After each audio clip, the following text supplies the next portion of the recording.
প্রিয় দর্শক, ইংরেজি নতুন বছর আগমন উপলক্ষে যে উৎসব পালন করা হয় সেটা একটা বিজাতীয় সংস্কৃতি, তরুণ তরুণীদের একটা মেলা। সেটার নাম হলো 31st নাইট। এই তো 31শে ডিসেম্বর, আজকে শেষ, রাত 12টার পর থেকে শুরু হতে যাচ্ছে।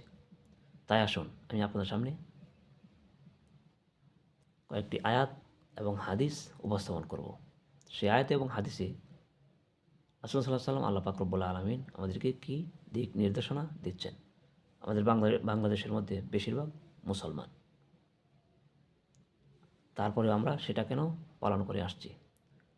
সর্বপ্রথম একটা হাদিস উল্লেখ করব আপনাদের সামনে, আবু দাউদ শরীফের হাদিস।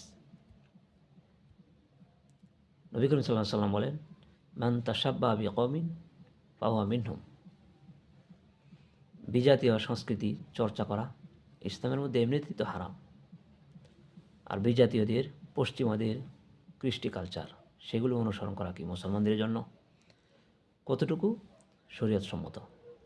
রাসূল সাল্লাল্লাহু আলাইহি ওয়াসাল্লাম উল্লেখিত হাদিসের মধ্যে বলেন যে, যে জাতির সাদৃশ্য অবলম্বন করবে সে জাতির অন্তর্ভুক্ত হয়ে হাশরের মাঠে উপস্থিত হবে। আরেকটি হাদিসের মধ্যে নবীজি সাল্লাল্লাহু আলাইহি সাল্লাম বলেন, খালিফুল মুশরিকিন আহফুস শাওয়ারিব ওয়া আউফুল লিহিয়া। নবীজি বলেন, তোমরা মুশরিকদের, খ্রিস্টানদের বিরোধিতা করো, মুজ খাটো করো, দাড়িকে লম্বা করো। তারা মুজকে লম্বা করে রাখে, তোমরা খাটো করো। দাড়িকে খাটো করে রাখে, তোমরা দাড়িকে লম্বা করো। এটাই সহিহ বুখারীর ভাষ্য।